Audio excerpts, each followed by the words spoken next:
இன்று தமிழ்நாடு சட்டசபையில் மாண்புமிகு முதலமைச்சர் விஜய் தலைமையிலான அரசுக்கு நம்பிக்கை வாக்கெடுப்பு நடைபெற்றது. அதில் அவர் மிகப்பெரிய வெற்றியை பெற்றிருக்கிறார். முதலமைச்சர் மாண்புமிகு விஜய் அவர்களுக்கு எங்களுடைய மனமார்ந்த வாழ்த்துக்களை பாட்டாளி மக்கள் கட்சி சார்பாக நாங்கள் அவருக்கு தெரிவித்துக் கொள்கின்றோம். தூய்மையான நல்லாட்சியை வழங்க வேண்டும் என்ற எதிர்பார்ப்பு அனைவரிடம் இருக்கிறது.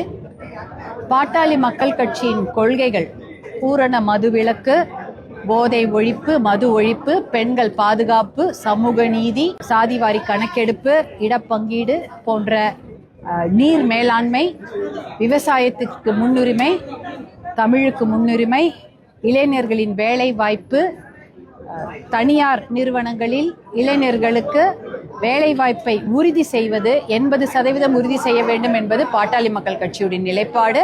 75% தமிழ் இளைஞர்களுக்கு வேலை வாய்ப்பை வழங்கி உறுதி செய்ய வேண்டும் என்பது ஆளுகின்ற தமிழக அரசின் நிலைப்பாடாக இருக்கிறது. இப்படி பல நிலைப்பாடுகள் பாட்டாளி மக்கள் கட்சி நிலைப்பாடுடன் ஆளுகின்ற தமிழக அரசின் நிலைப்பாடுகளும் பெருமளவு ஒத்து இருப்பதால் நாங்கள் இன்று நம்பிக்கை தீர்மானத்திற்கு நடுநிலைமையாக இருந்துவிட்டோம். பாட்டாளி மக்கள் கட்சி நடுநிலைமையாக இன்று அவர்களுக்கு இருந்து நல்ல ஆட்சி தர வேண்டும் என்பதற்காக, தமிழக மக்களின் நலனுக்காக நல்ல ஆட்சி தொடர வேண்டும், தூய்மையான ஆட்சி வழங்கப்பட வேண்டும் என்பதற்காக நாங்கள் நடுநிலைமையாக இருந்துவிட்டோம். நன்றி.